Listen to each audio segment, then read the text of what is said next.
Muchas gracias, querido Álvaro. Saludar a Juan Carlos, a José, bueno, a todos quienes nos acompañan. Escuché atentamente también al expresidente Frei. Y bueno, la verdad es que estamos muy contentos de poder estar hoy día con ustedes, también con los miembros de la CEPAL. Y bueno, tengo una pequeña presentación que aquí nuestro equipo nos va a ayudar a pasar. En el contexto de la invitación, a la cual agradecemos, reflexiones para el desarrollo social y humano. Es un desafío muy grande, muy en línea de nuestra Agenda 2030, ¿no es cierto?, donde ha quedado de manifiesto durante esta pandemia que es una carta GAN vigente y probablemente más vigente que nunca. La siguiente. Quiero compartir tres enfoques, un poco contarle al respecto de nuestra red de protección social, una red de protección que ha sido construida a lo largo de los años y a lo largo de los gobiernos con una mirada de Estado que se tuvo que reforzar de forma muy importante durante la pandemia. Nuestra CACEN 2020 en pandemia, porque creemos que los instrumentos son vitales para poder hacer buenos diagnósticos, por tanto entregar insumos suficientes para poder dar estas discusiones como las que estamos hoy día y obviamente encontrar en conjunto soluciones. Y un nuevo esfuerzo que hemos realizado como país que se llama la encuesta de bienestar social, que yo escuchando todos los debates anteriores y las presentaciones, encuentro que es un insumo que pone el dedo donde efectivamente puede doler, pero donde es importante, dado el contexto que estamos viviendo como país y como América Latina, hacer los énfasis necesarios. La siguiente. Bueno, nuestra red de protección, como yo les contaba, una red de protección construida a lo largo del tiempo en los diferentes gobiernos, probablemente también la austeridad fiscal y la responsabilidad fiscal de este país permitió enfrentar la pandemia de mejor manera. Es cierto de que necesitamos generar un espacio que sea una suerte de ventanilla única para que las personas puedan sentirse cerca y con respuestas oportunas por parte del Estado y no en una suerte de derivación constante donde nadie le da una respuesta a él como persona de forma integral a sus problemas y a su familia, con todo lo que eso implica. Y esta red de protección tiene más de 30 instituciones que trabajan con nosotros. Quiero decirle que desde el inicio de la plataforma de la red de protección social tenemos más de 4 millones de visitas y el 66% de las personas que nos han visitado relata una gran satisfacción al respecto de la cercanía que el Estado le propuso con las respuestas adecuadas.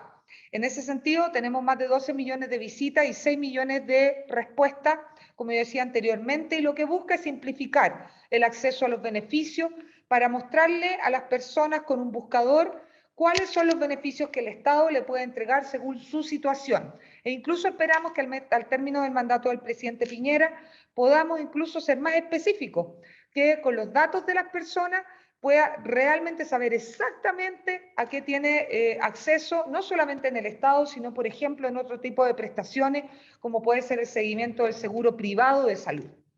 La siguiente. Bueno, contarles de que nosotros durante esta pandemia hemos logrado a través de la red de protección social reforzada, que como yo les decía anteriormente, nosotros tenemos una que está asociada de forma permanente a 7 eventos adversos generales, integrales de las familias, con más de 157 fichas informativas, pero durante la pandemia tuvimos que hacer una nueva red de protección asociada al COVID-19. Y durante esta pandemia, la inversión social que ha realizado nuestro país, como yo decía anteriormente, con el esfuerzo de todos durante muchos años de austeridad y responsabilidad fiscal, ha sido de 36 billones de dólares, considerados en ayudas sociales hasta julio del 2021. Recordemos que dentro de las ayudas sociales está nuestro ingreso familiar de emergencia universal, que se extiende con pago hasta el mes de diciembre, por lo tanto esto va a ser un aumento relevante también.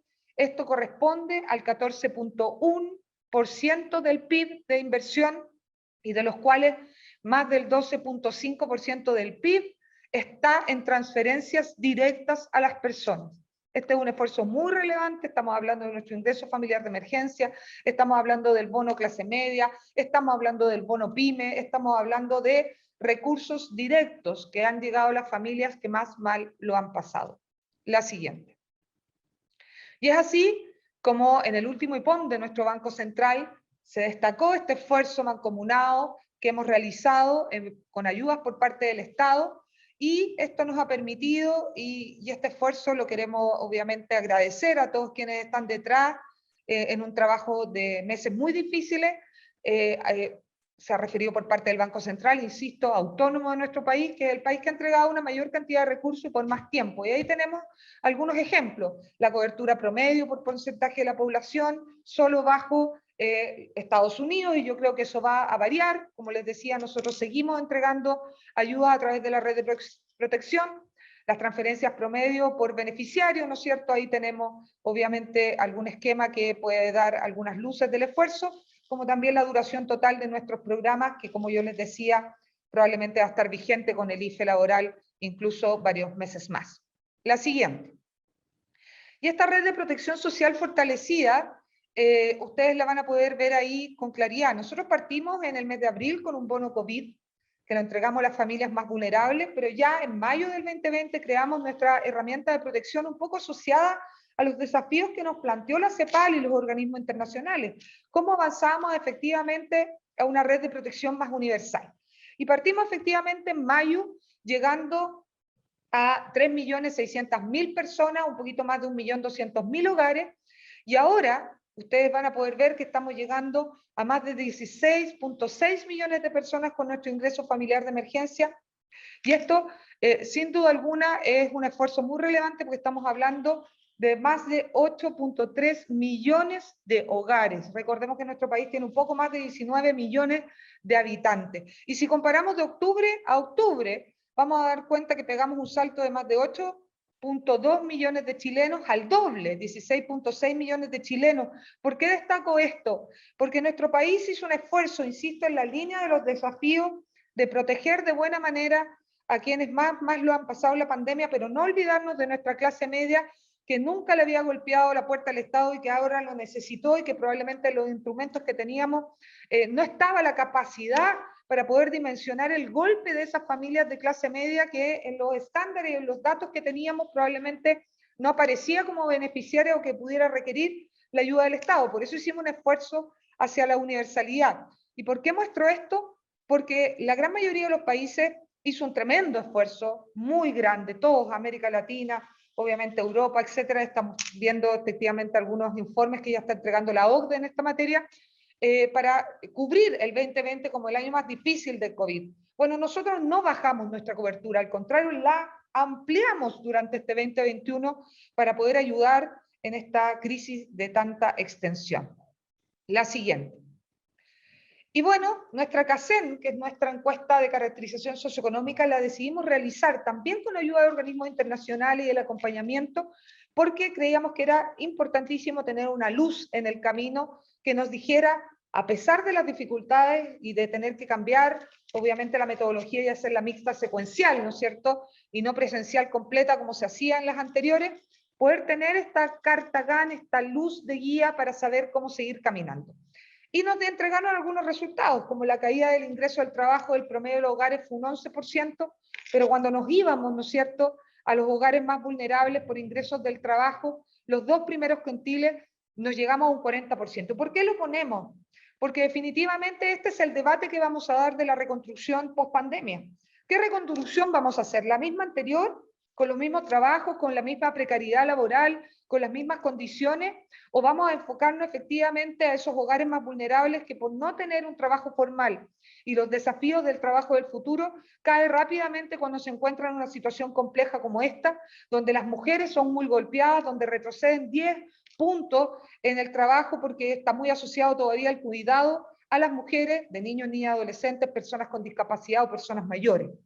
Y si bien tuvimos un fuerte incremento de subsidios monetarios en monto y porcentaje, muy centrado, con mucho énfasis en los más vulnerables, sin olvidar la clase media, también la siguiente, si bien nos permite, y como lo podemos ver, estas ayudas sociales y esta red de protección social, ahí está Chile, enfrentar de alguna manera un poquito más protegido este golpe tan fuerte, lo cierto es que suben los indicadores de pobreza en todos los países de una forma muy dura, que es el desafío que finalmente tenemos también de colaboración, de aprendizaje. Bueno, nosotros logramos contener, y probablemente si viéramos los números y hubiésemos medido la CACEM, no en el 2020, entre octubre y enero, sino que las estuviéramos midiendo ahora en el pleno apogeo de nuestro ingreso familiar de emergencia universal, podríamos mostrar que esa contención ha sido mayor. Pero lo cierto es que nos golpeó y nos golpeó duro. Y la pregunta es, ¿qué vamos a hacer? ¿Vamos a dejar que la recuperación sea la misma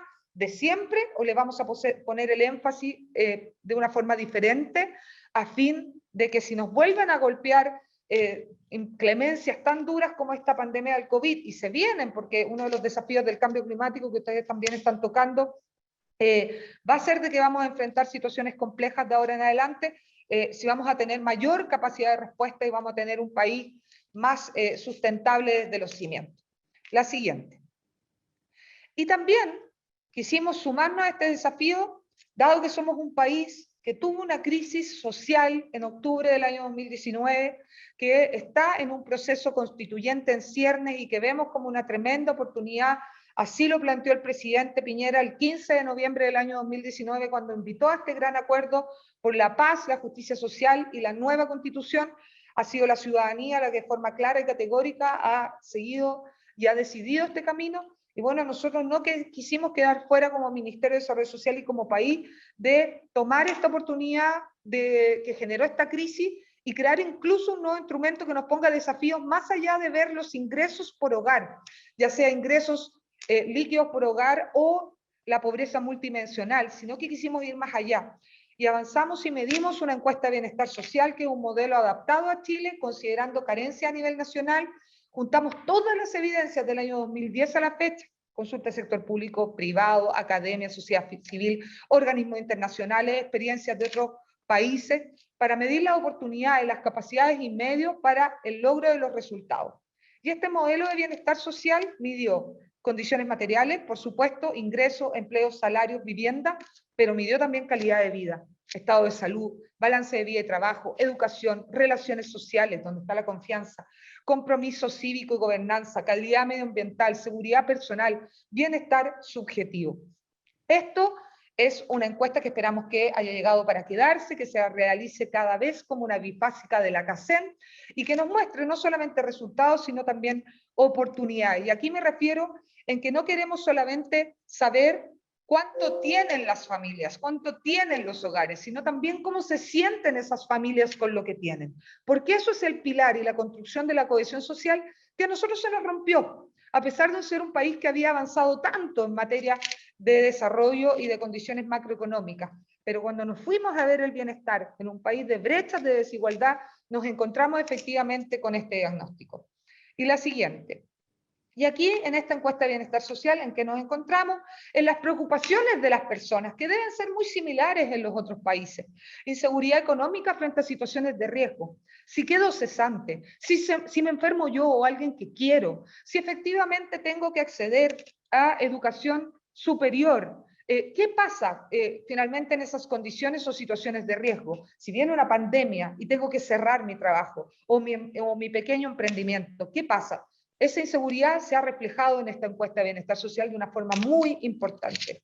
La tensión entre el uso del tiempo en la vida de las personas, esa decisión que las personas tienen que tomar al respecto de trabajar o compatibilizar su vida laboral, o cómo compatibilizar su vida laboral con la vida personal y familiar. Y muchos sienten que lamentablemente no son capaces de hacerlo y que muchos, incluso en el trabajo, siguen pensando en las cosas que debieran haber estado haciendo con sus familias. Y eso obviamente genera infelicidad y todo trastorno asociado, obviamente, que vamos a ver en el punto final de salud mental. Otra de las cosas que releva es vivir en un entorno inseguro y con mala calidad ambiental. Esto es un tema que está siendo patente y latente en nuestros hogares y en nuestras familias y que nosotros nos deberemos hacer cargo en el futuro, ya no como algo baladí, ya no como algo accesorio, sino que algo importante y predominante dentro de las prioridades de los chilenos y las chilenas. Y por supuesto las brechas y carencias en términos de cohesión social, que esto lo decíamos, ya se venía midiendo hace mucho tiempo, estamos hablando de familias y hogares que sienten desconfianza, estamos hablando de personas que no se relacionan con el vecino, estamos hablando de lo que planteaba el expresidente Frey, la desconfianza en las instituciones, estamos hablando obviamente de mucha falta de identidad, con lo que somos y con lo que finalmente debemos construir, pero aquí tenemos, nosotros creemos, una tremenda oportunidad en el proceso constituyente que estamos viviendo. Y por supuesto todo esto en el marco de salud mental, que es claramente una de las principales preocupaciones que debiéramos tener y poner en las prioridades. Y la última y siguiente, ¿cuál es la conversación? ¿Qué podemos hacer en el marco del desarrollo económico, ¿no es cierto?, de la sociedad, del aporte desde el punto de vista de la sociedad civil, el ámbito público, el ámbito privado. Bueno, nosotros como país sabemos que tenemos que reactivar la economía. Estamos haciendo esfuerzos. Nuestro IMASEC mensual de septiembre fue un 15.6. Pero sabemos que esa reactivación no puede ser económica nomás, sino que también social. ¿En qué énfasis? En crear más y mejores empleos. Vamos a tener que visibilizar a los jóvenes, a las mujeres, a las personas con discapacidad, a los finalmente riesgos asociados que tienen que ver con el cuidado, que todavía siguen teniendo perspectiva de género, y por lo tanto esa perspectiva de género y esa mirada territorial debe estar muy presente. Nuestra recuperación de empleos, que ya llevamos más de 1,5 millones de empleos que hemos podido recuperar, tiene que tener ese foco, y ojo, porque hay una discusión después que vamos a dar, ¿cuál es este trabajo y cuál es esa seguridad social que viene? Los trabajos ya no son los mismos, ni van a volver a ser los mismos de una pandemia que nos ha obligado a digitalizarnos, que nos ha obligado a mirar el teletrabajo, que nos ha obligado a ver las pequeñas emprendedores que hacen trabajo, entre comillas, formal como siempre, y han empleado otros desafíos. Ahí va a tener una lupa que mirar. Por supuesto, como país, el esfuerzo que hemos hecho en materia de vacunación, tenemos más de 18 millones de personas mayores de 6 años con vacunación completa, más de 6,8 millones de personas con dosis de refuerzo, un esfuerzo importante que se ha hecho por parte de nuestro país, que nos ha permitido contener la pandemia, pero sigue ahí y debemos seguirnos cuidando.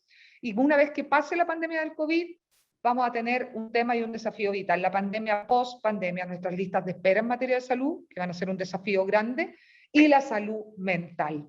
Por lo tanto, estos son desafíos que quisimos compartir en nuestra experiencia de Chile, en la invitación que nos hizo Álvaro, que creemos que son desafíos probablemente conjuntos. Una pandemia que tal vez hubiésemos relacionado con más colaboración, habría sido más sustentable, pero este aprendizaje nos va a permitir enfrentar de mejor manera lo que viene. Muchas gracias, Álvaro.